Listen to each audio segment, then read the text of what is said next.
Oh, thank you. Oh yeah, we was trying to figure out how we could get that Tarman pillow out of. This is my I'm favorite. closer than I am. I'm in Alabama. It'll be a while for And me. look, hey Corey, I I tried it once. And It's he hella saw comfy, me too. Yeah, he saw me like grabbing it and trying to put it in my bag. He's like, "Get off it, bitch!" Snatched it out my hands. Oh, damn. Get no love. All right, folks, man. That's folks. my next tattoo. Wait, Corey's trying to record. Yeah. Act like we have some sense. Go ahead, Corey. This ain't my show. I don't follow his rules.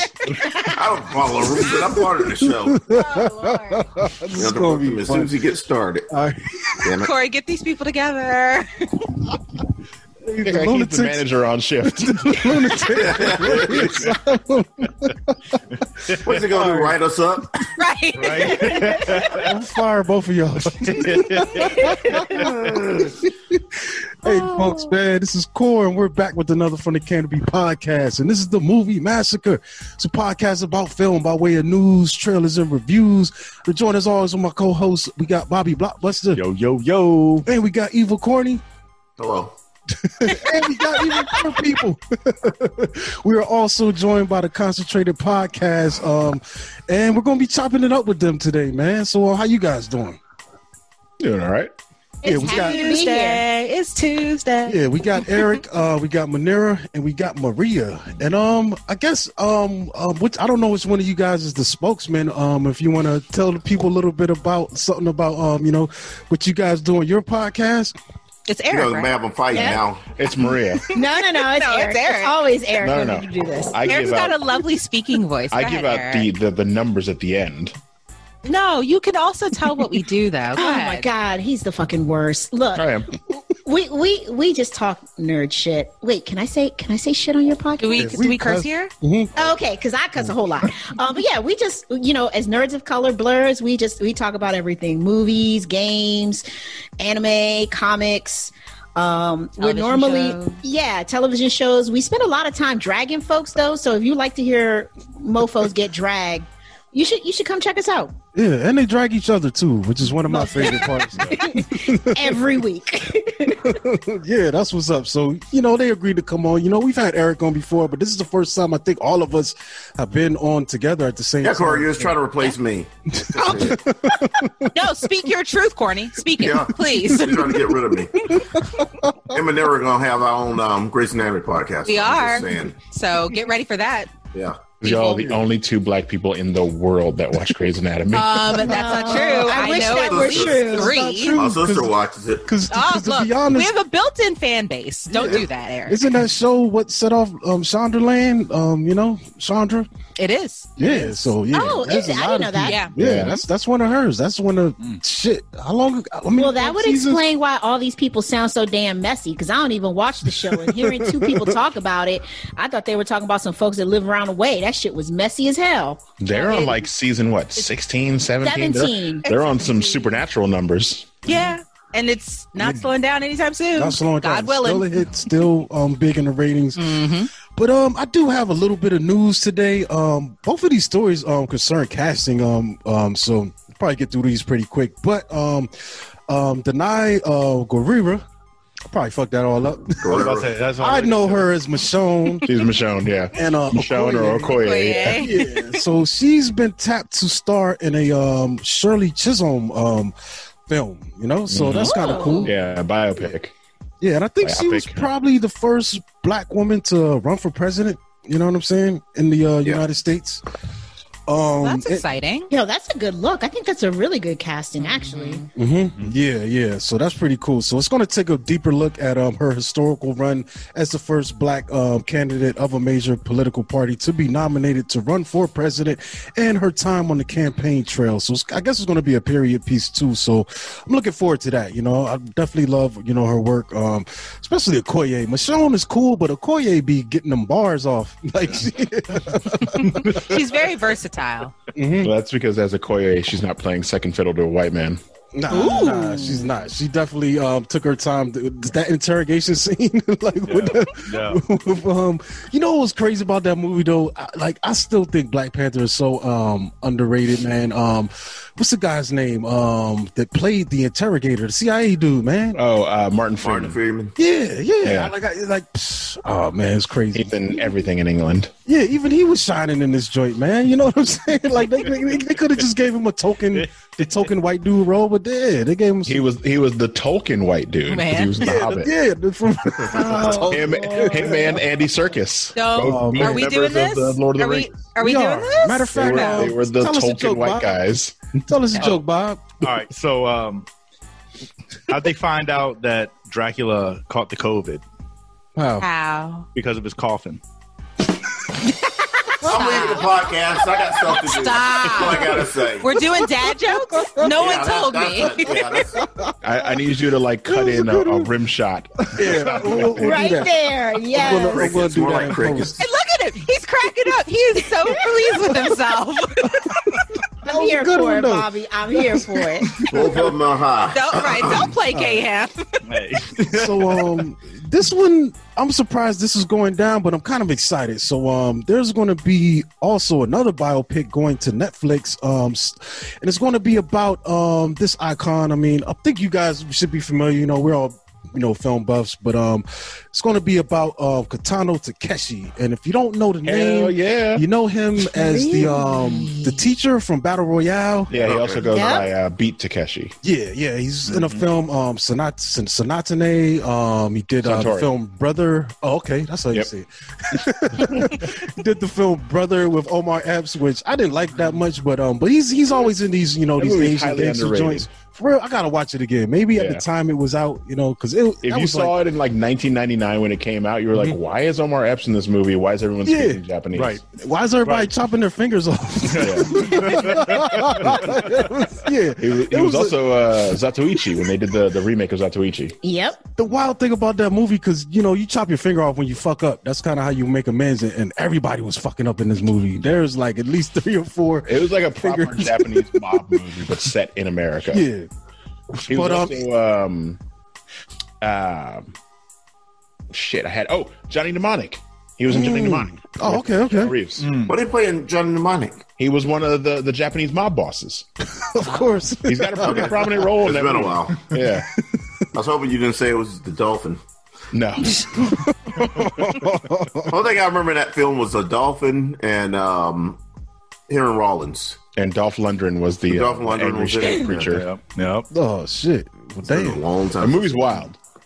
Well, long time. This film is going to focus on the early part of his career where he used to work at a strip club and he was a comedian. So apparently he was part of a comedy duo, so his part was the Beat character, which, he kept that in his, professional career, the Beat Takashi. So I guess the duo was called the Two Beats. So it's going to be, pretty much about that early stage of his life. And I'm looking forward to that, man. That could be cool. And it's cool to see a guy like this, actually get a biopic, man. That's kind of wild, He's kind of he's legendary in Japan. How old is he? Yeah. He's got to be in his late 60s. At least. Bare minimum.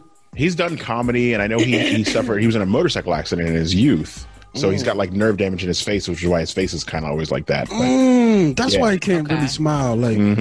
Damn, I thought it was an acting choice, but it just made him a better actor. Listen, I also thought it was an angry acting Japanese choice. yelling. Oh, it's amazing. but And and that was it. I was like, oh my God, this is incredible. How does he make his face look like that? That's one of those things that I strive for. I want to be able to yell like an angry Japanese man. yeah, he's also one of those guys that just looks cool. He doesn't do anything. He's effortless. Yeah. It's he's got that Chow Yun Fat energy. Just put him in his business suit. He spent all of Battle no Royale tie. in a fucking velour sweatsuit the whole movie, Eating yelling at cookies. teenagers. And eating cookies. and shooting people And he in was the still head. cool and terrifying. That was awesome, man. He's cool, man. I'm definitely looking forward to that. So that's all I got with that. But we also got this other segment we got called This Day in Film History, and we're kind of cheating a little bit because we gotta. I try to at least make sure it's on the date. So on this date in what was the year? Hold on, I gotta look this It was up. November 24th. Wear your glasses, Corey. No, it's not even the glass. I need the date. I didn't write it down. 2000. Yeah. Yeah. Okay, 2006 on this day. Pan's Labyrinth premiered in the UK for the first time. Oh wow! Really? Yeah, and this is going to be a Guillermo del Toro film. I didn't plan this to happen this way. I mean, I don't because I was getting ready to come for you. Like for real, we come on one time. First time we come on, you got to bring up. Did GDT. you and Eric plan this? Like, did They you did. guys? They did. Are you guys in a Nope. group Did chat not. and you guys are like, so? This What was is the what other we're choice gonna we do. had? It was either this Miss or Doubtfire. yeah, and I feel like I Pan's mean, Labyrinth. Miss Doubtfire was right there. You could have done Miss that. Doubtfire's a good film. Right, we could have talked about Miss Doubtfire. But we're talking about GDT. Of course we are. Yeah. And this is kind of a fantasy, and it's historical too. I think we're coming off the end. Is this the Spanish? The Spanish Civil War. Spanish Civil War is going on in the background of this film, and we got a young woman who seems to go into this fantasy realm in an effort to save her unborn brother in the midst of all this war stuff going on as well. And this thing is just really well done, really well acted, really well directed. And I think it's dope too, the choice to have, a young woman be the heroine that the story is, told through, you know what I'm saying? Versus like typically a film like this is like a little boy, something like that. And it kind of blurs the reality a little bit. In my mind, I play it out like, the things that she's going through, the fantastical stuff, that's real. At least that's how it plays to me. You know what I'm saying? And she goes through these trials and gets these objects in an effort to ultimately get to the thing that's going to help, save her unborn brother, So, but. Well, for me, one thing outside of the storyline that was really cool was the vision, the visual aspect, the creatures. Yeah. With the eyes. Doug Jones plays both. Yeah, he plays the Skin Man, and who was the other one? The Pan, Pan and Skin Man. Okay. The horn, the visuals that it brought. Pale Man, was it Pale Man or Skin Man? Pale Man. Pale Man. Okay, That's the one with the weird eyes. With the eyes in his hands. But yeah, man, I just thought that was really cool. Just the creature element that they brought to Plus, it. there's some hella symbolism in that character. Yeah. Well, but here's the thing, kind of to piggyback off of what Bobby is saying. They made that movie, the style of it made creatures horrifyingly beautiful, because to your point, like that's the thing, they're so well done, and they are creepy and scary as fuck, but they're actually beautiful at the same time. And we give Eric a lot of shit for his love of GDT, but it's literally a hallmark of his style. If he's giving you creatures, he's giving you something that's just beautiful and scary at the same time. Yeah, I watched. You can't be mad if I'm right, though. Crimson Peak a couple weeks ago, and I like how he did. I kind of thought that all his ghosts were like CGI, but they were actually makeup, and that's a lot of practical. It was a effects nice stuff little blend. Yeah. Especially what he did in Pacific Rim. I love that film. Yeah. The second one, not so much. No. Well, he didn't have anything to do with it. I don't know why they didn't let him at least produce that film. I think he gets a producer credit, but that's just because he's GDT. That second one was just horrible. It was a shame. It was a waste of all those characters, and it was a waste of young Moses from the block. Yeah. But I mean that's kind of cool too, though, in a way. I mean, even though I didn't like that movie a lot, but it also is cool. You didn't like Pacific Rim. Pacific Rim 2. Yeah. Oh, okay. Because Calm down, Corny. Calm down. But it's also saying something that Boyega's star power had gotten so big at that point that he could carry this film, and it still was a success commercial. Unfortunately, like they also saddled him with fucking Clint Eastwood's son, and then the white kid. It's like, come on, man, the young Mo's got the star power. Let him run this shit. Right. His dad was Idris Elba. Yeah. Overall in that film, I hated how the Jaegers was like moving without any kind of weight. Yeah, but it also didn't help that the movie mostly took place during the day. It kind of made it feel like Power Rangers as opposed to the first Pacific Rim. Yeah. But definitely, if you haven't seen Pan's Labyrinth, I've seen this movie. Also, go see the first Pacific Rim. Yeah. Just when it's done, be like, oh, okay, that was the end of the story. Cool. There's no sequels. Yeah. While you're at it, watch Blade 2, because Del Toro did kick ass in that film too. And then stop at 2. Don't even watch the third. Story's over. No. I don't even know what happened in the third. It's crazy. I don't remember what happened in the third one. I just remember though the girl was fighting with headphones on, and I'm like, can't do that, bro. Yeah, no, Jessica Biel. Yeah, Jessica Biel. It was just a prequel to Deadpool. That's all we consider. It's just a Deadpool prequel. All right. So yeah. I guess with that over, man. Yo, Bobby, pull the trailer up, man. All right. So. So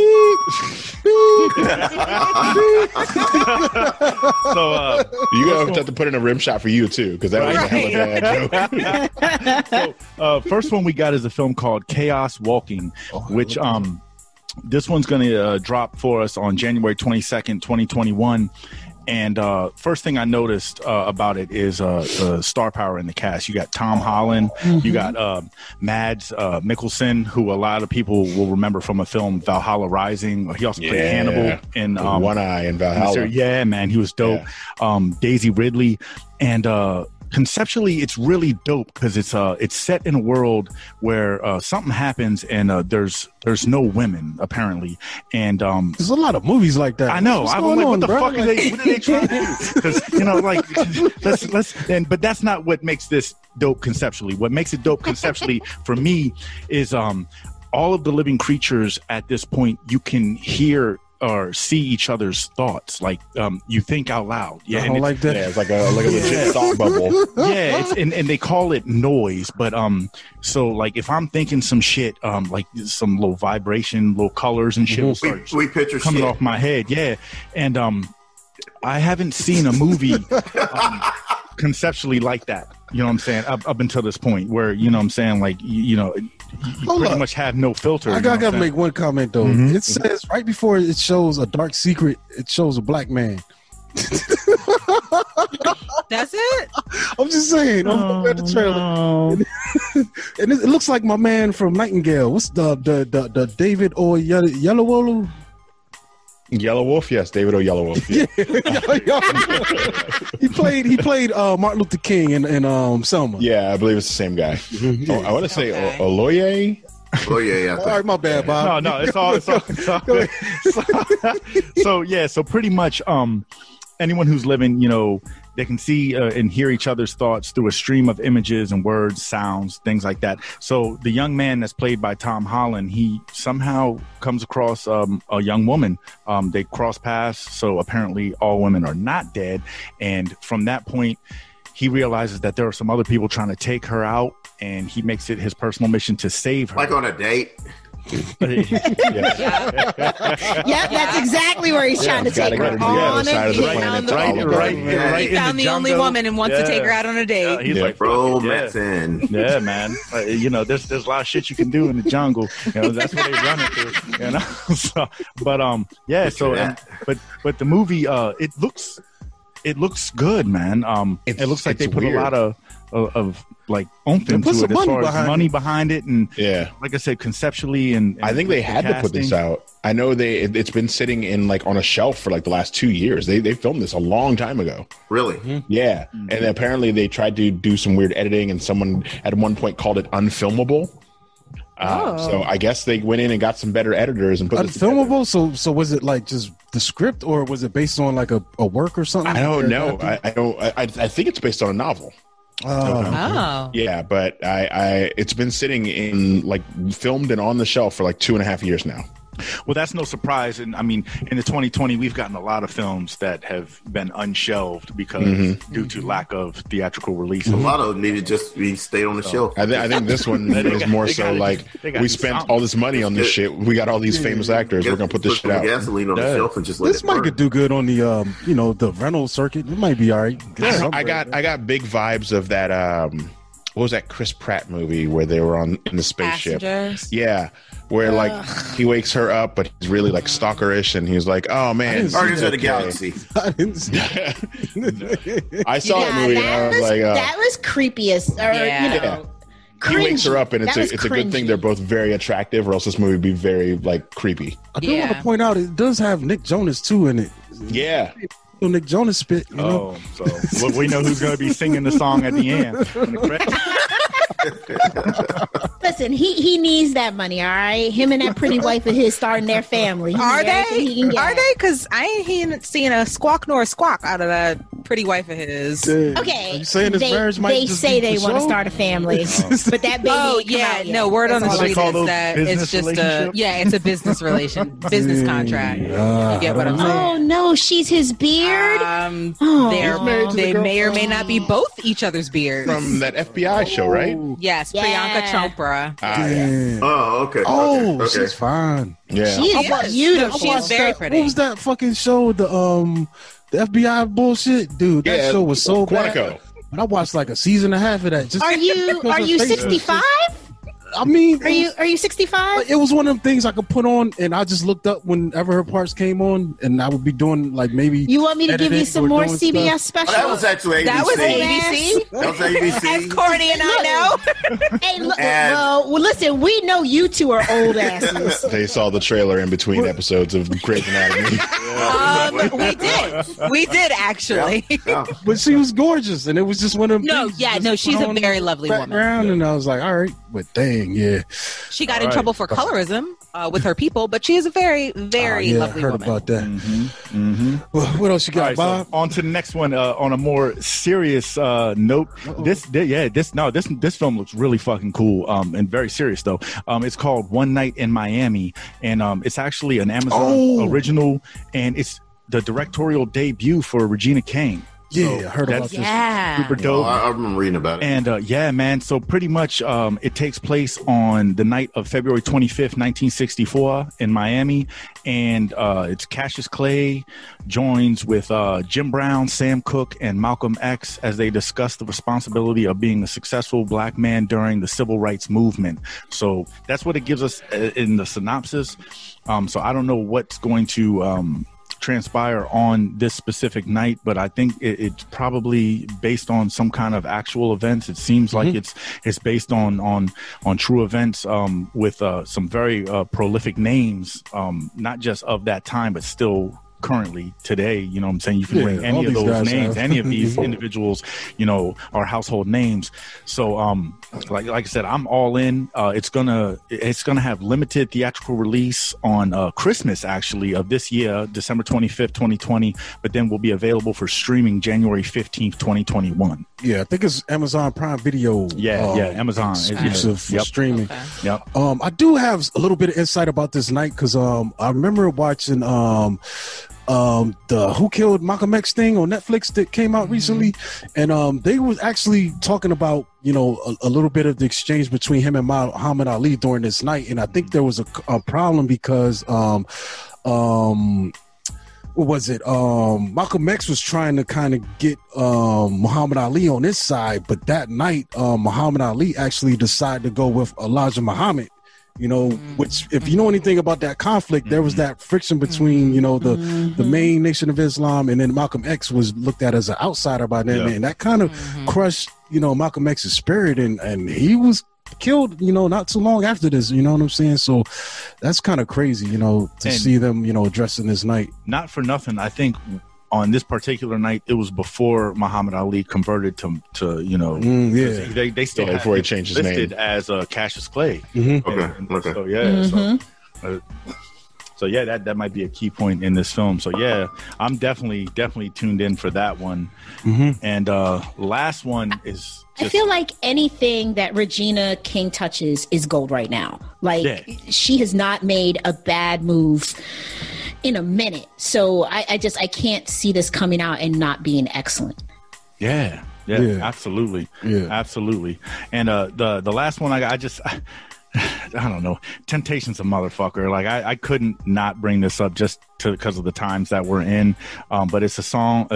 It's a film called Songbird, and it drops on December 11th. 2020, and pretty much it's a film that's based on the Rona. Is that the one with the guy who plays Archie? I believe so. Yeah, KJ Apa. Yeah. So it takes place in 2022, and it says that a pandemic ravages the world, which this pandemic is now labeled COVID-23. So pretty much people have been on lockdown. God damn it. Yeah, that's what I'm saying. So I was like, I did my math. I gotta make it to the fucking theater.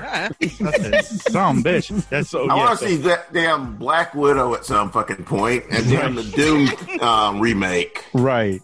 So so pretty much if you do your math, we're at COVID-19 right now, 4 years. So people have been on lockdown for 4 years, and it's just getting progressively worse as far as when it comes to the disease spreading and martial law, quarantine, and vigilantes and all that shit. And there's this one guy who apparently is immune to the COVID, and he befriends this woman, and apparently she gets it, and he tries to help her, I guess, through the situation. Starts sitting on the other side of the door. It looks like it kind of has a little bit of POV vibes, but then also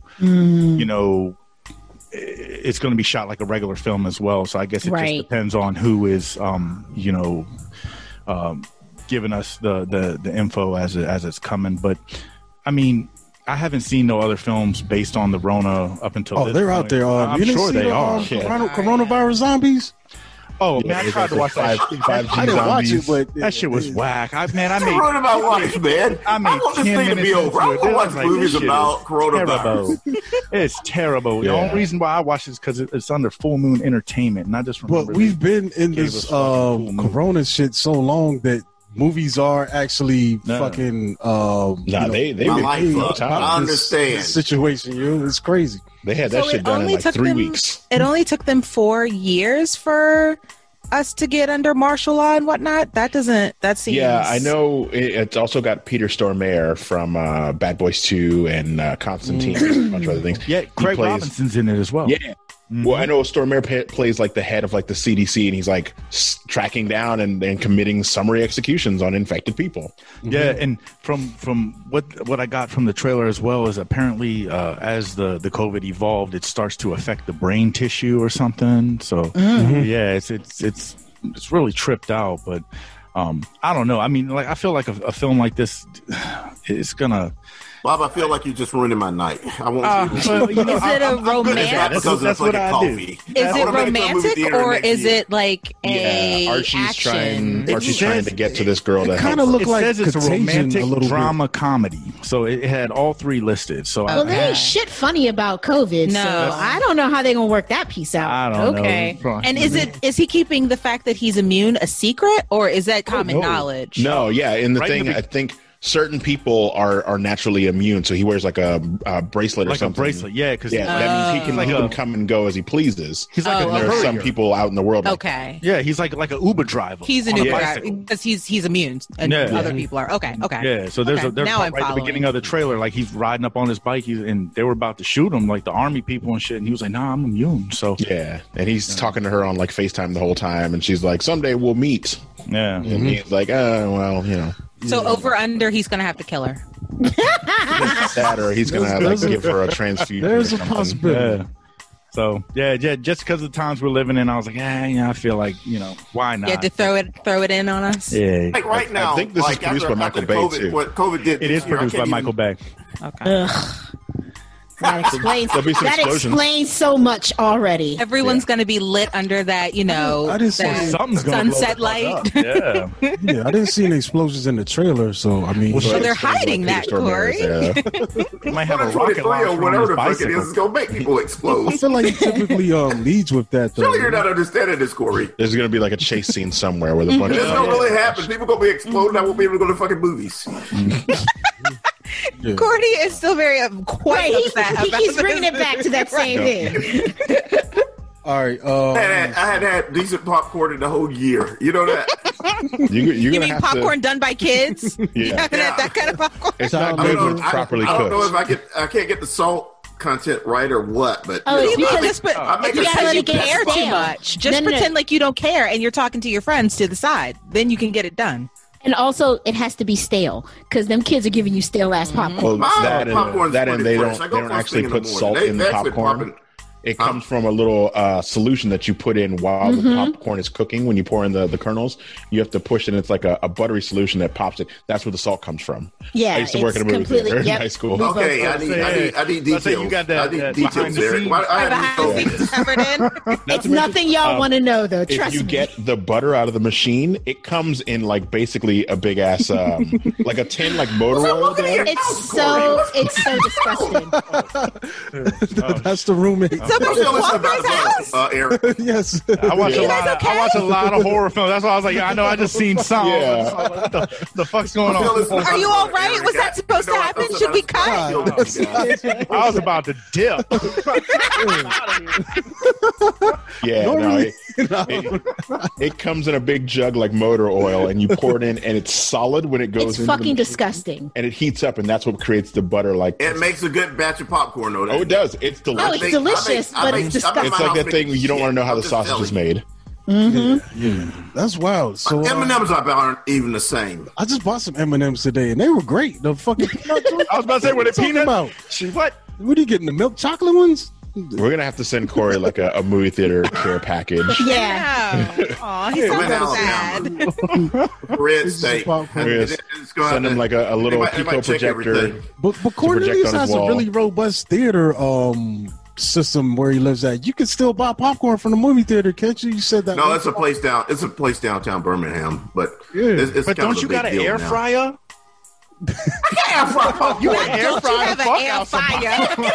Air fryer, right? Oh shit! Yeah, air fry popcorn. I do. I have an shit! air But popper. if you try, let me know. Yeah, I got an air popper. Yeah, my sister was telling me a couple months ago about making Pop-Tarts in it. You know what I did? I burned the hell out of a fucking Pop-Tart. I've seen those. You haven't seen those videos on TikTok? People showing you how to cook random things in your air fryer? I don't have a TikTok. So. I don't either. I Google it. Is it really fried? If it's not cooking oil, some fries, man. It uses minimal oil and circulates it. Yeah, it's still got a little bit of oil. So when you say fry, it does come out fried. Instead of like completely submerging it in deep fry oil. Yeah, Eric gave me an air fryer, yo. I love that joint. Use it all the damn time. I ain't made popcorn in it yet, though. I'll let you know how that goes. Someone's got to try it. I feel like you can. Actually, you can. Yeah.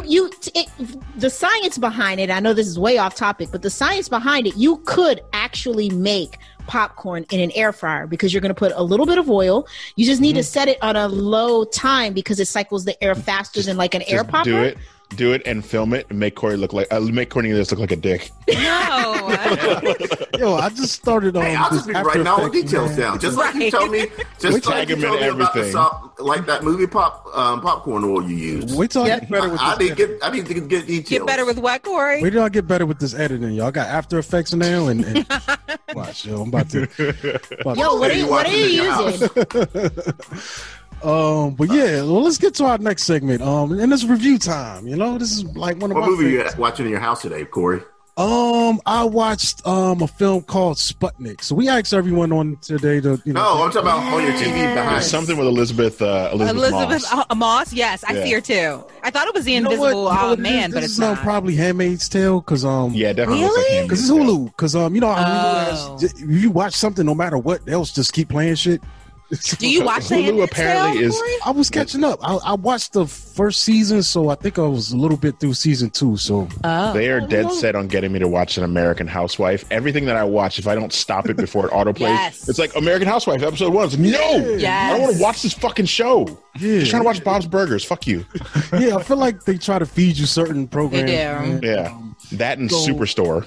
The other one. Oh, but Superstore is good. Don't do that. No, I'll do that.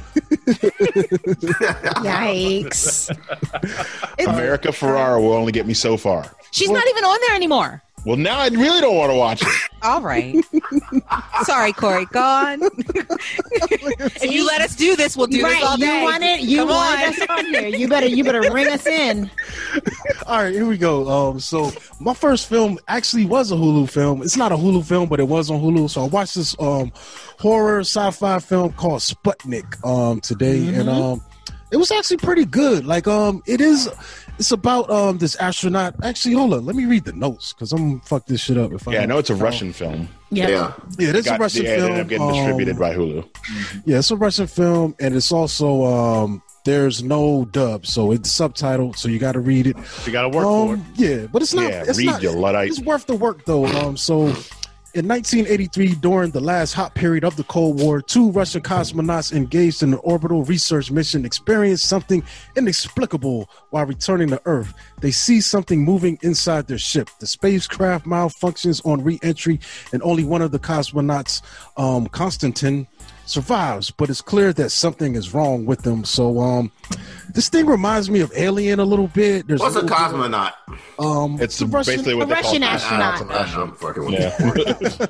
But yeah, so it's kind of one of these things where, you know, the surviving astronaut definitely brought something back with them, and it's pretty much we're trying to figure out as we're watching the film if it's a symbiote or if it's a parasite, and I think that's what makes this thing separate itself a little bit from Alien and the nature of this creature's existence. And we get this scientist who's tasked with trying to understand what's going on with this astronaut and this creature, and then the story kind of goes from there. But I will say what stands out to me is the special effects. The creature looks amazing.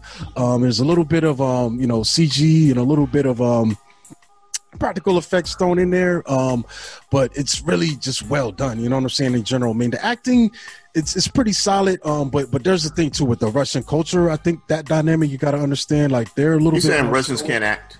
Nah, but they're a little more stoic in general, a little more reserved, so you're not going to get just crazy. You're not going to get game over, man. You're not going to get no shit like that. But it's really well done, dude. I mean, maybe it might be, I think it's probably an hour, 40 minutes. So maybe I think they could have trimmed 10 minutes, but, with the pacing. But it has just enough, sci-fi action. The creature looks good.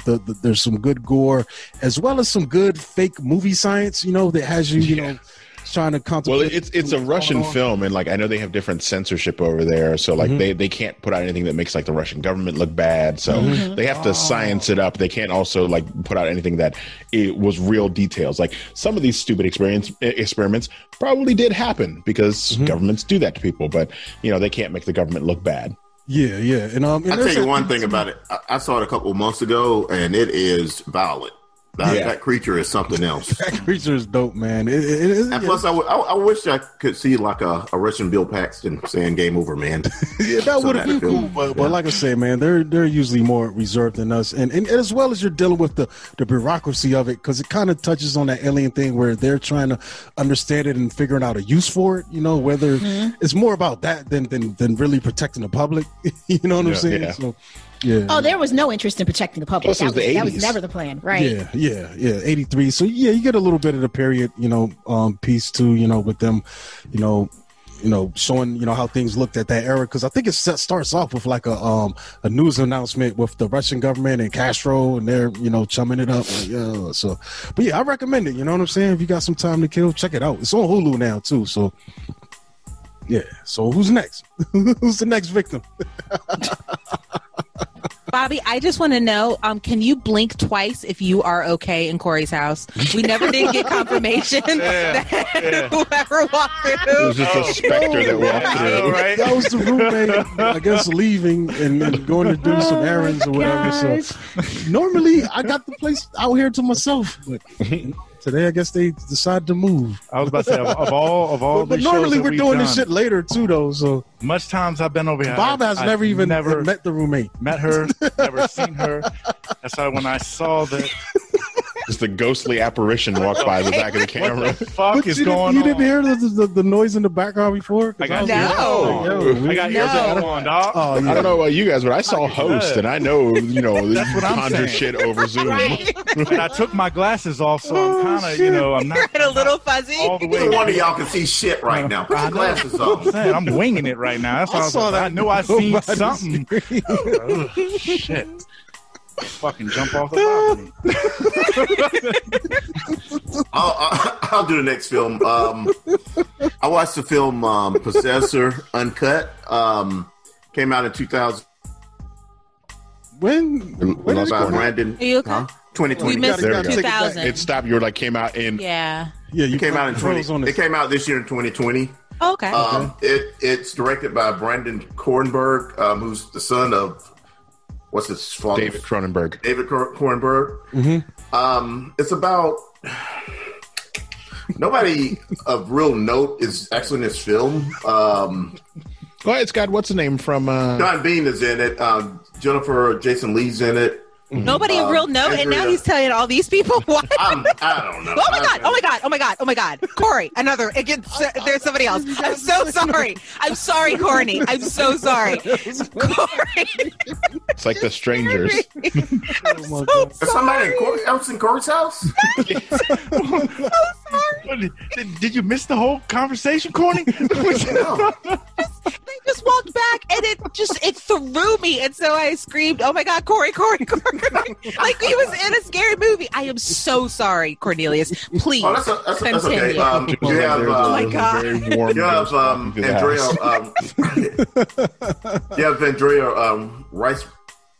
Riceborough, Christopher Abbott, and Rice Burroughs. Is that Riceborough? Yeah, are they related to you? No, Riceborough. And then, like I said, Sean Bean and Jennifer Jason Leigh. Mm-hmm. Yeah, and Andrea Riceborough was in Oblivion with Tom Cruise. She was also in I want to say one of the Jurassic World movies. No, she was in Mandy. She was Mandy in. Okay. Yeah. Okay. She's kind of a chameleon. Like you can tell she's a completely straight up different white than woman, Mandy but she like did in this, she kind of morphs her white womanness to different movies. Oh, okay. It's also got Christopher Abbott. If you ever watched Girls, he was in Girls, and then he was smart enough to get off that show after 2 seasons. Mm-hmm. Because he was like, "Oh, these white bitches are going to get me in trouble." What happens in Possessor is they have a machine that pretty much puts you in somebody's body and makes you into an assassin, and that's what Andrea Riceborough is doing. Oh, okay. Overall, I love the film. Very violent. When she's possessing the person, it's kind of a setup, but they don't really go in details on what the companies that she's working for, how they are involved in anything. I kind of liked and disliked that because you don't know if it's government or it's probably very independent type company or whatever doing it, but you actually get possessed and you kill people and it's Facebook Marketplace contracts. Yeah, basically. You didn't read the end user agreement. Yeah.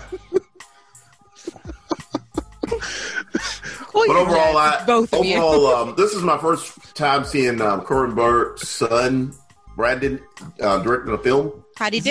Yeah, I think he did very good. He did very good. So he's not just coasting off his daddy's name. Well, he kind of is, obviously. Too far from the tree. If he didn't want to coast off of it, he would have done like David Bowie's kids did and like changed his name. Yeah, David Bowie's kid is Duncan Jones. David Estevez. Duncan Jones, yeah. Duncan Jones did like Warcraft and Moon and a bunch of other things. I didn't know he was Bowie's son until I looked it up on IMDb. I was like, I think Jones might be Bowie's real last name. Yeah, it is. Okay. But like he could have called himself Duncan Bowie, and people would be like, "Oh, okay, that's David Bowie's kid." Damn. Yeah. Cronenberg's kid could have been like, Brandon Jims. I'm doing this movie all on my own. He's got two first names. Two first names, yeah. That's rough. Maybe like, this guy's special. He's got two first names. He still made it. Oh, man. But overall, I highly suggest this film. It's very violent and, because it's very body horror. Yeah, you have some body horror stuff going on, too. All right. Yeah, but like I said, he didn't fall too far from, tree. Yeah. That's what's up. You hear Cronenberg, you think body horror. Yeah. Good shit. All right. Who next? Is you? I mean, I can go. I was gonna try and let one of our guests. I was gonna be polite, Well, listen, I'll jump in here. So the movie that I want to talk about is actually fun fact. I've just been watching a shit ton of cartoons on Netflix because there's so many good cartoons on Netflix. But I made time this week to finally watch the movie that I have been eagerly anticipating, even though I knew it was not going to be good. No, don't do that. You didn't know. No. Listen, I was hopeful that it would be good, but deep down inside, we all knew that the New Mutants was not gonna be good. Like, I wanted it to be good. I love the characters that were supposed to be in this movie. It was cast pretty well. So it's directed by Josh Boone, was released this year, a couple of months ago, in August in theaters. Yeah. But it was technically filmed back in like 2017. Yeah, 2016, 2017. That was before the merger. Yeah. Yep, it was before the merger. It had a bunch of reshoots. You want to know how old it was? The first trailer premiered before Thor Ragnarok in 2017. So they started filming when Obama was president. Yep. Yeah. Beasley was like, "Oh, let's get all these kids." All the way through. I kind of remember that because, like I tell Corey and Bob, when I start hating trailers, I would just get up and go to the bathroom and just walk in the lobby, And every time I knew that trailer was coming, they did play it a lot. Yeah, that and Dark Phoenix, I would get up and go to the bathroom. So you had the right instincts on the last one, yeah. Right. Yeah. Here's the thing with this movie. The idea that you're taking these 5 characters, right? And so I'm trying to remember it's Wolfsbane, it's Mirage, it's Cannonball, Magic, Sunspot, and Magic. Sunspot and Magic are the new mutants that are in this movie. Now, all pretty good mutants if you've ever read the comics. And then they said, hey, we're going to make this scary. Okay, well, if you're going to have Mirage, I could see how this could potentially be scary. And then you get this idea that we're going to get Mr. Sinister or something Mr. Sinister related. So again, all of these components sound good in theory.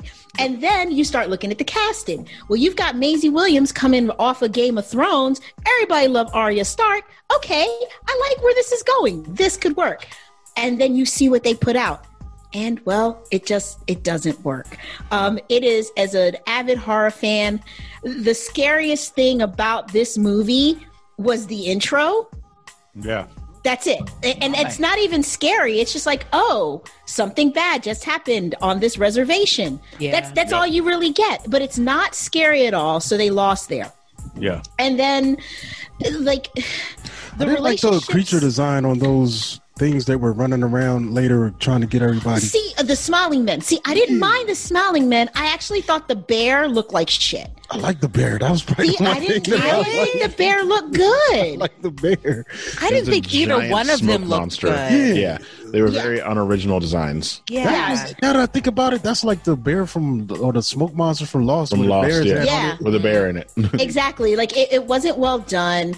It's just... Manera likes to call things that I like that she thinks are terrible bad babies. This isn't a terrible baby. Like, this is not the baby that gets kicked out of preschool. It's not welcome back. No. It comes back every day, all right? But this baby definitely gets some timeout time and very rarely goes out for recess. This baby is always eating glue. This baby is incredibly unexceptional. This baby does eat glue. This baby will graduate high school and go on to do nothing with their life. Did that baby sit on everything? The baby probably does shit on everything and put everything in its mouth. Everything's got to go in its mouth. But it's kind of cute, so you let it go sometimes. See, that's what's going on here.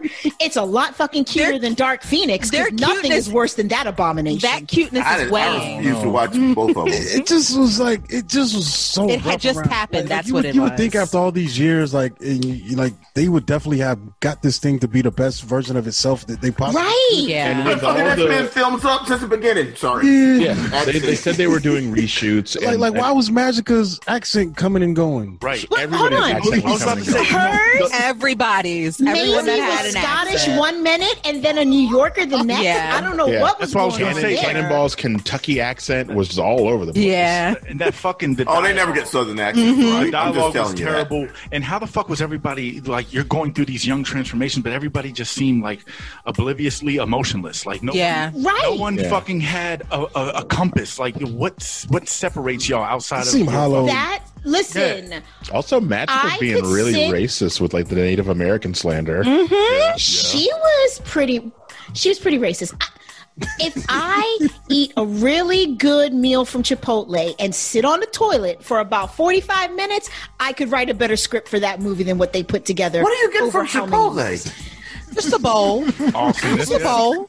Look, a bowl, just a bowl with a little extra spicy sauce. Yeah, that's what's up. And the chips and queso on the side. Listen, I'll eat that. She's not regular. We've learned that about her. Maybe she's eating like. I'm saying, but you know how like no, because sometimes you sit on the toilet and then you start looking at social media and then you're there longer. That is not what happens in my house. That may be what happens in your house. No, it happens to me several times a week. I start reading an article or something. I like entertainment in the bathroom. Fuck you! Don't judge me. Just say it. Corey, stop us! Please stop us, Corey.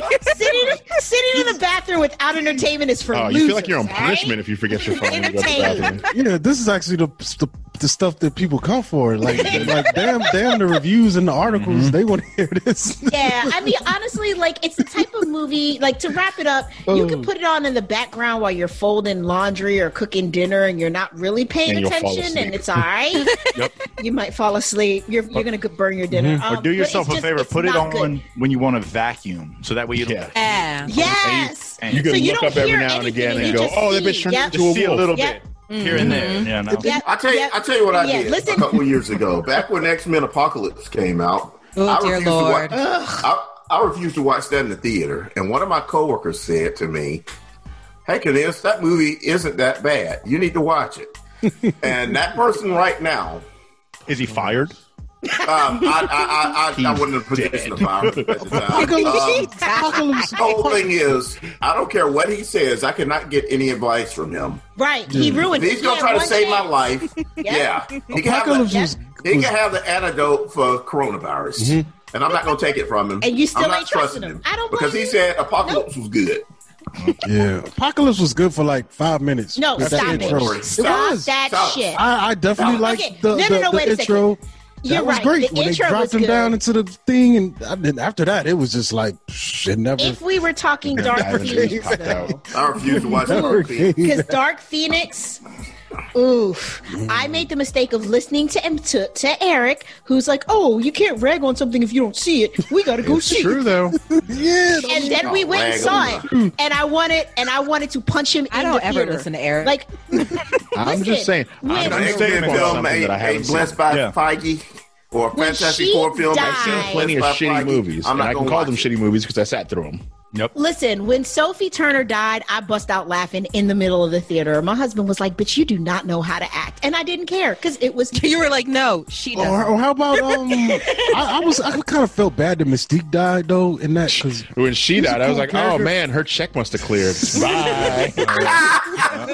Because I was really just mad. She was phoning that shit in and damn Days of Future Past. I was more upset at just how they disrespected the character, not really because I was just like, damn, you got pushed onto a stick. Way better. Well, I mean, you survived Vietnam and fucking the Cuban Missile Crisis. You got pushed onto a stick. They disrespected the character when they cast Jennifer Lawrence to play her. I mean, let's talk about that.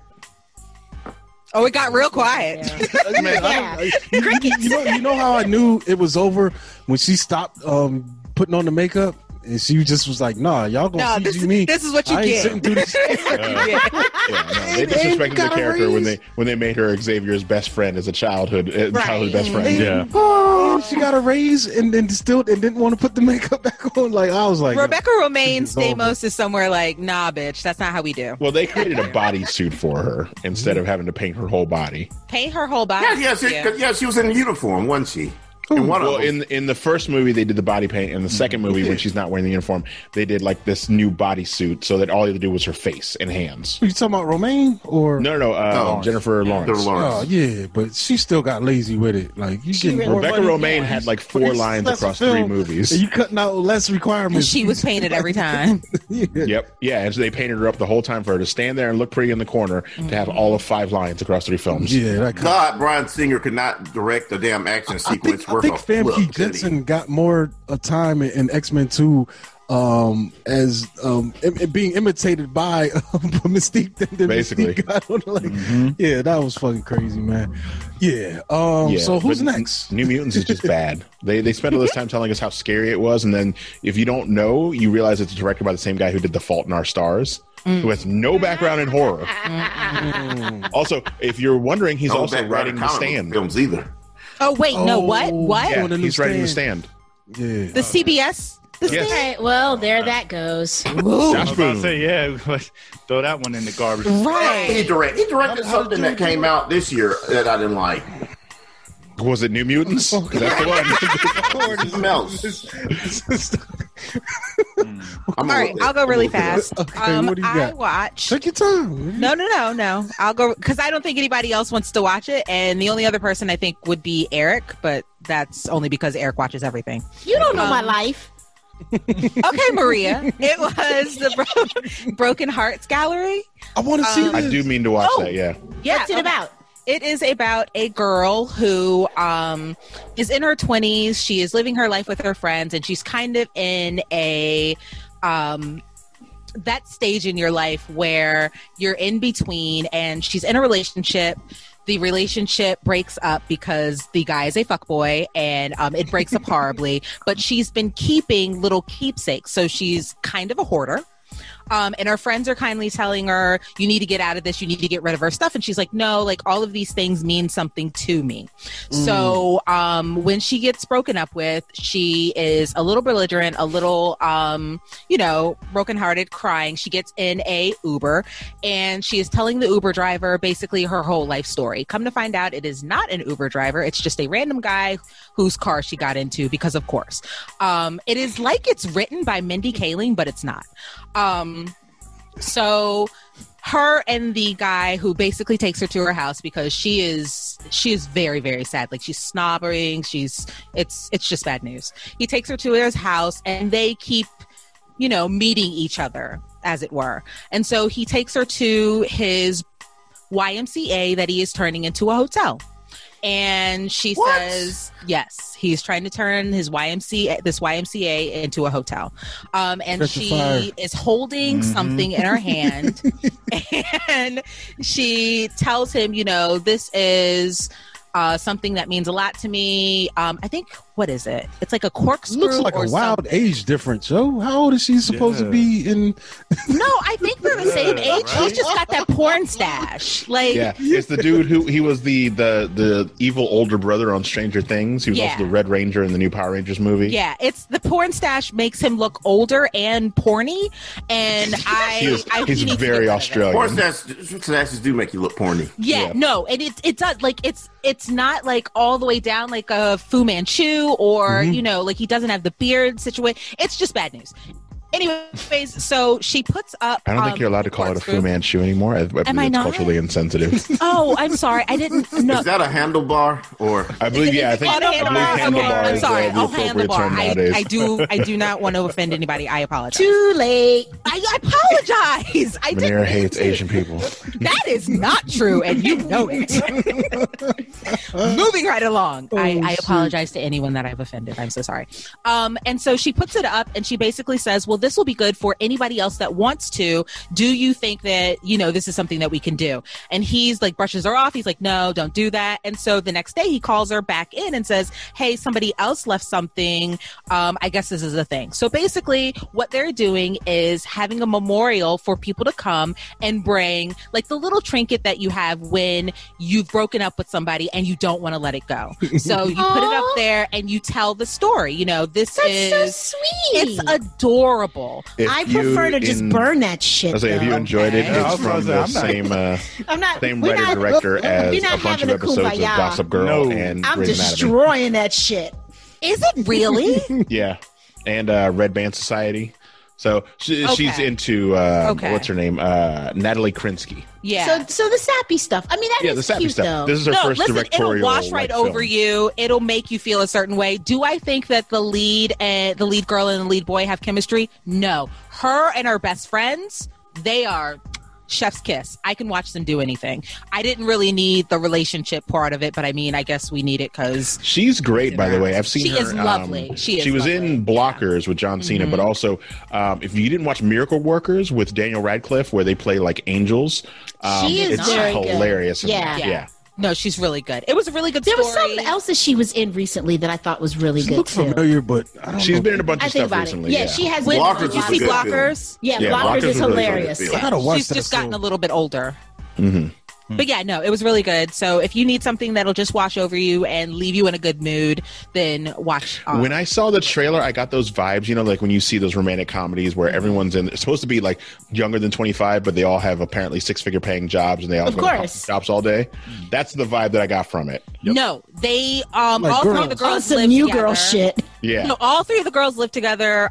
She loses her job, and so basically they're like, "We need you to get a job." Or that's kind of a point right there. And the dude lives by himself. He lives at the hotel because at the YMCA. Yeah, at the YMCA. I can't get past that part right there. Yeah. Who converts the YMCA to a damn hotel? Right. He just those are pretty big. You gotta watch it. I mean, there's a reason. Fuck the kids. Bring your old relationship trinkets and cry. Yes. There's a reason. There's a reason. Wink, wink, wink, wink, wink. But yeah, no, it's good. So watch that. I also watched something else, but I cannot remember the name of it. But Chloe Moretz was in it. It was on. Kick-Ass. No, it wasn't Kick-Ass. She was a little bit older, and it had her. She was found in the backseat of a car with the homecoming cheerleader. They were doing some things, and she was sent to one of those reassignment camps. And so we were basically just following her her journey in that, and it fucked me up. I would say that's a little heavy. That's not good. It was. And this was in the 80s before they were doing like shock therapy and whatnot. It was still it got me. So the miseducation of Cameron Post. Yes. Yes. So she's sent to a gay conversion therapy center. So basically, like, if you don't know where, that's where some people send their kids that might be LGBTQ try to get the devil out of them. It's but it was good. Very good. That's what it is. Oh, I mean the camps, not the movie. No. The camps are horrible. The movie is really good. The camps are horrible, and that still goes on today because of course. Yeah, I think Vanessa Hudgens did a film like this not too long ago, but it wasn't specifically.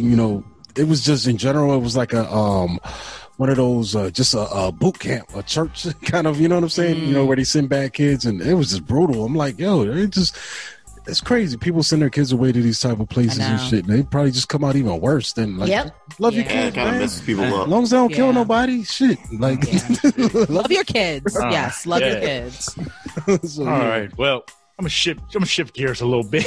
All right, yeah, let's go. I know Bob was he's waiting to get one in. So, I got a film. It's called right. Yeah, no, we don't minute on the show. You all said this was a safe space. That's what you said.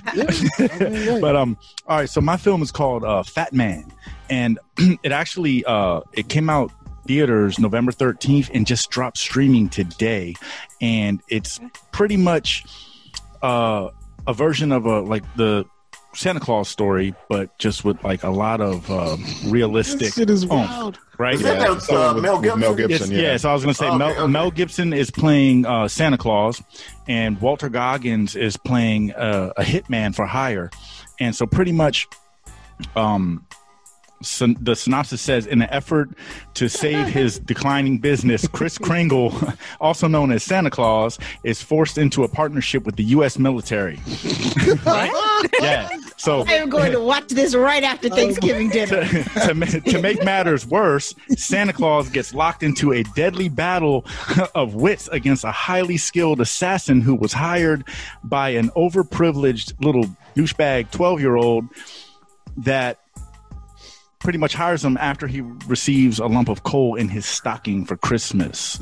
So, the disgruntled little kid calls his hitman for hire and puts him on Santa's trail because he was unsatisfied with his lump of coal he felt he deserved. If you're a rich kid, why are you worried about what Santa Claus is bringing you? Why don't you just buy your own shit? Because you're a rich kid. You want it all. You want it all. He's not used to being told no. I mean, how the fuck are you 12 and have a hitman for hire? Wow, he was really mad about that coal. Yeah, I'm just going to tell you right now, there's some mofos out there that are lucky as hell I wasn't rich and had access to goddamn assassination. since when I was 12 years old. What I'll say about this film, I know as conceptually like just crazy as this film is very fucking enjoyable. Okay, like I laughed. I mean, it's a dark comedy. It has some laughable moments, but also carries a lot of emotion, and like it has this like realism aspect, like not just.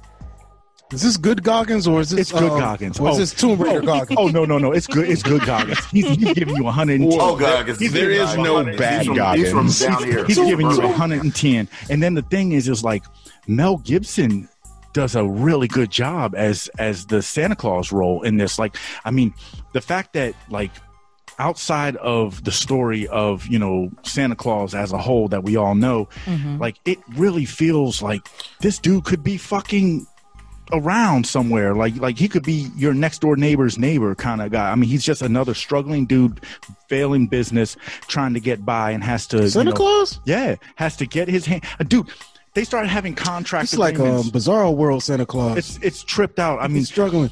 Oh, look, Miss Claus Black. Yeah, seen that? And yes, yep. So what? Yeah, Miss Claus. Santa Claus swirl. It's Mel Gibson, so she wouldn't be Jewish. That's right. It's an interracial couple, so that's dope. Okay. For me, like, you know, the fact that, I mean, this film was just so like it had a violent, you know, undertone. It was a little bit gory due to the nature of having an assassin. It was kind of like if Quentin Tarantino decided to make a Christmas film, it might come out a little bit like this one. You know what I mean? Like as far as the direction that it took. I mean, he did. It was called The Hateful Eight. Yeah, and you know what? And not for nothing, with Goggins in that Goggins as well. in it, he was good in it too. You see what I'm saying? Yeah. So you see Mrs. Claus's feet in it? Is that? No. Yes, her feet would have their own subplot. If this was a Tarantino movie. Yeah, but up on top of the sled. I hate you, Bo. All in all, I mean, it's a fast paced watch. It's fun. It's a fun Christmas film. Like this is one it will make its way to my collection. Like I wouldn't watch it. Fucking reindeer hoof. Yeah, I wouldn't watch it all year long, but it's definitely one that I would bring out around, you know, holiday time, just for a little bit of a change of pace to, you know, all the Rudolph the Red-Nosed and Frosty the Snowman and all that shit, Disney films. And, you know, this is just a little, but it's not something like that brings the horror element like Black Xmas or, you know, Silent Night, Deadly Night. It's just the classics. Yeah, and I like those too, just because they stray away from all the cheer. You know what I mean? Which I mean, I'm a cheerful guy. I like the holidays. But no, you're not. You're not cheerful. I don't want to eat cake every day. Everything can't be sweet. Sometimes you got to give me a burnt piece of, you know, steak or something. You know, I want that. Put the air fryer too long, it's still burn. Oh, I don't own an air fryer yet. Maybe it'll change your life, Bobby. It'll change your life. Maybe Santa will bring me one. Yeah, I'm about to say get one. It'll change your life. Soon, you know, the first thing I'm gonna cook in mine when I get it, some popcorn. I'm gonna record it and show everyone how to do it. Oh my god! All right, Cory are probably smoking cigarettes in it. I can just see that happening. Who's next? There's only one more left. Yeah, it's only Eric. Eric, you the last one. I don't have one movie in particular. I have 5 movies. Of course you pick did. one movie. Cool. No. I'm not going to go into all of them. They're not new movies. This week I got a hair up my ass, and I decided to go back. I know where this is going. And I wanted to dive into the history and career of one American patriot / Russian citizen. Shut Steven the fuck Seagal. up. How dare you? So I watched Above the Law, Hard to Kill, Marked for Death, Out for Justice, and Under Siege. The first of his 5 movies, and they're all terribly amazing. Oh God! The only one I really don't like out that is Russian. He's a Russian citizen now. Now he is. Vladimir Putin gave him citizenship. But the only one I don't like out of that batch is probably Above the Law. But it does have Pam Grier though. Above the Law is his first big That's movie. A win. Yeah, it's also amazing because throughout all these movies, they all go from 1988 through 92, and you can see him progressively getting fatter and lazier through each one. About 20, 25 pounds. No, it does not. No Glimmer Man or Cradle to the Grave. Those are later.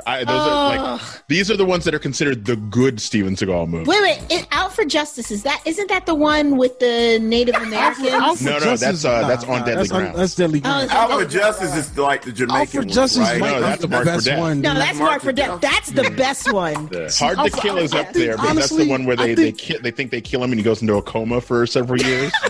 I think Out for Justice might be the best one, but Mark for Out for Justice is the one where he's still real svelte, but like you can tell he's at least 40 years old because his hair is thinning. But who's the bad guy in that? He's so fucking good. Richie Forsyth. Yeah. That joint, and that's where he finds the puppy, brings him in, and like, yeah. I enjoy Under Siege as well because Tommy Lee Jones and him have a knife fight, and it's the worst knife fight I've ever seen in my life. Gary Busey in Under Siege. Yeah. Under Siege is the one that has like legit star power, but at the same time, it's still fucking terrible. You see what Rona's doing to my family? Do you see what Rona's doing to my family? There's that ghost again. Oh my god! Oh my god! Emma's out here doing Steven Seagal, and then Cory gonna be snapping after a while. Bob, he gonna tell Bob to go outside. I don't want anybody walking around here while I'm trying to podcast. Yeah, you get that Bob every now and then. I have to turn my mic off. I had to go through these and just like Hard to Kill when he's in the coma and he wakes up with a big old beard, and Mark for Death when he's fighting the Jamaican mob and they think he's magical because it's Screwface, and then you really find out that they're twins. Mm-hmm. Oh, they're so good. It's my favorite. They're so amazingly bad, but good. Yeah, that's what I've been watching this week. Well, that's what's up, man. I thought you were going to say like the Lone Wolf and Cub series. DMX, they just came out. He's got 2 DMX, 3 actually. But like his new movies, he's always like he's supposed to be ex-special forces, but he is fatter than I am, and they stuff him into this garbage bag that's supposed to look like a fucking special ops vest. Here's a funny story. Did you go ahead while you were at it and download the Steven Seagal featuring Lady Saw song so you could listen to it? I've heard them. He said, "What's that joint? How's that joint go? Come, something about the Punani." Oh, it's so fucking terrible. Steven Seagal made a reggae song. Yes, Corey has not played that for you. About to find this shit. Oh my God, Corey, you got to play that show. Yeah, before you leave this place, make him play it for you. Steven Seagal and Lady Saw, man, it's so bad because he's like, we're coming for that. He's actually like singing, rapping. Yeah, he's chanting. He is literally trying to chant. It's terrible. His vocals are so terrible, dude. Like, and it sounds so weak when he comes in. Did he get? Oh wow, we're doing it. Yeah, we go. Oh yeah.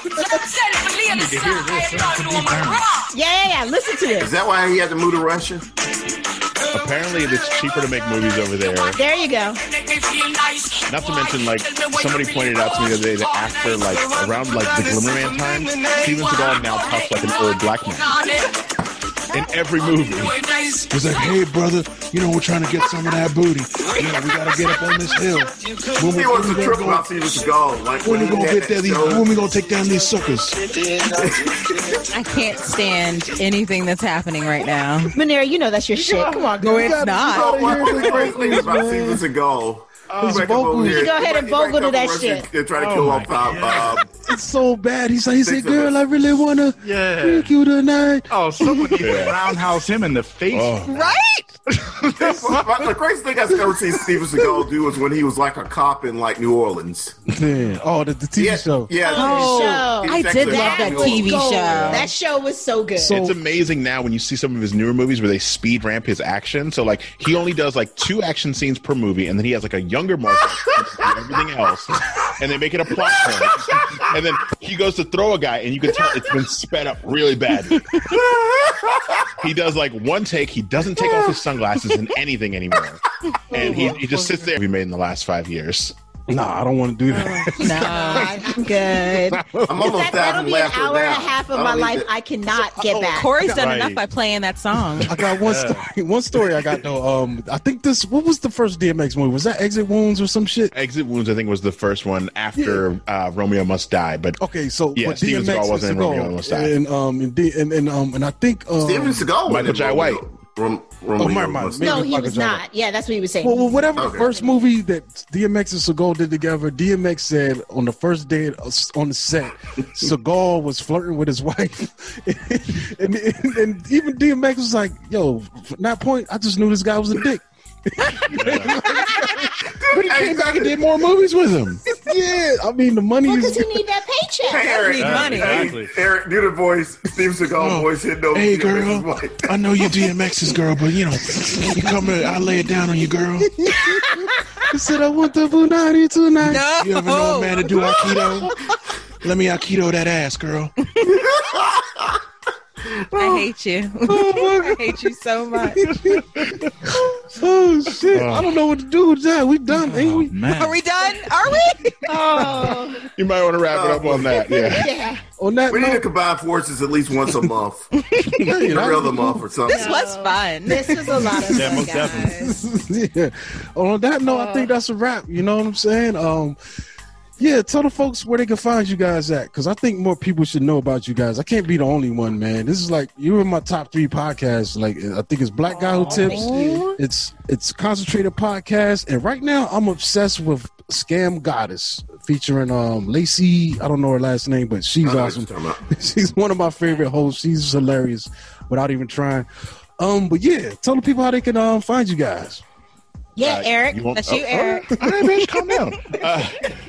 You can find us on Twitter and Instagram. Do it at as Steve Concentrated Seagal Pod. Yeah, do this, Steve Seagal voice, Eric. Say, brother, you can find us on Twitter and Instagram, my man, at Concentrated Pod.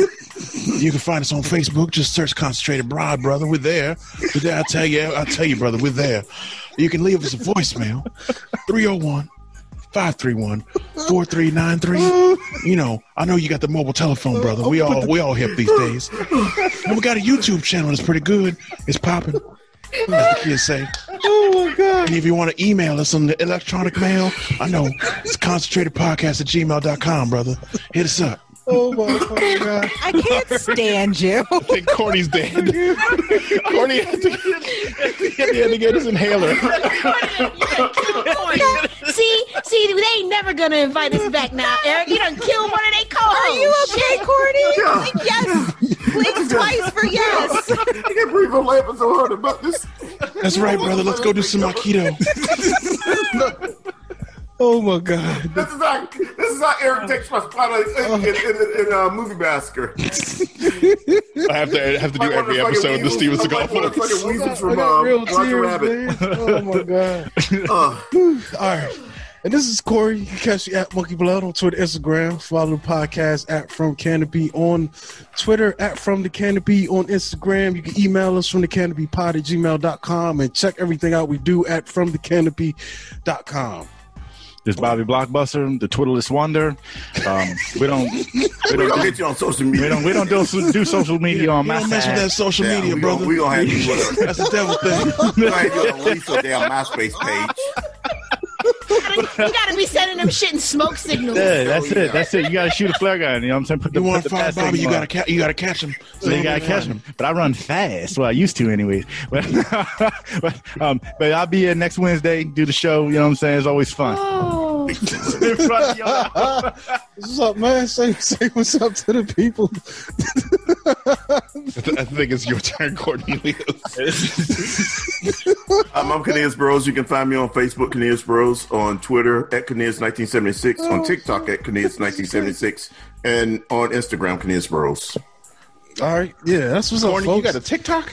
Right? That's what I'm I gonna wanted to start know. doing videos, but I did do an account, get a started on an He account. made a video. TikTok, Yeah. I watch TikTok most of the day. I should be working, Look, but it start with TikTok and it ends with a fans only page. You I have see an what you're doing, Excuse Making me. money. Excuse Yeah. me. Old lady, it's OnlyFans. You know those fans only. Shit. Y'all know I am like fucking Bobby. Fuck all the social media, Exactly. because that's how mofo's be knowing your business. They know when you update your fans only page. They know when they and when you do the fitter Twitter You know, brother, you update all these things on that and the internet. what is it the pictogram. You got to be in the gym working on that Aikido, brother. Come on, man. Corey, end it. End it. Just Corey, end I this. just want End to say, it. man, because I think Corny on his OnlyFans upcoming, he's going to be rewinding tapes in his boxer briefs with his tape rewinder. You got the old school one where you put it in and it looks like a car. You push it down and rewind the tapes. But he gonna bend over and then look back so like you looking at him. He's going to be rewinding tapes and making coffee. Oh, shit. All right, folks. yo, we you know out me here, so man. well. Happy Thanksgiving, and be safe out there, because that Rona is waiting for ya. Don't have dinner with a side of Rona. All right. Yeah, this has been fun. Thank y'all for coming through, man, and thank for the viewers watching this craziness. We appreciate y'all too. Were you live? Oh no, but they're gonna see this. They're gonna listen to it. Oh my gosh. It's gonna be live when they play it. Thank you for having us, Cory. Yes, thank you for having us. Yeah, thank y'all, man. Y'all have a good turkey day. Mm-hmm. Bye, you too. Bye, Bobby. It was nice to see you. We're gonna have that Grey's Anatomy podcast. Yes, Cornelius, catch up so we can do it. Okay. All right, y'all. Bye.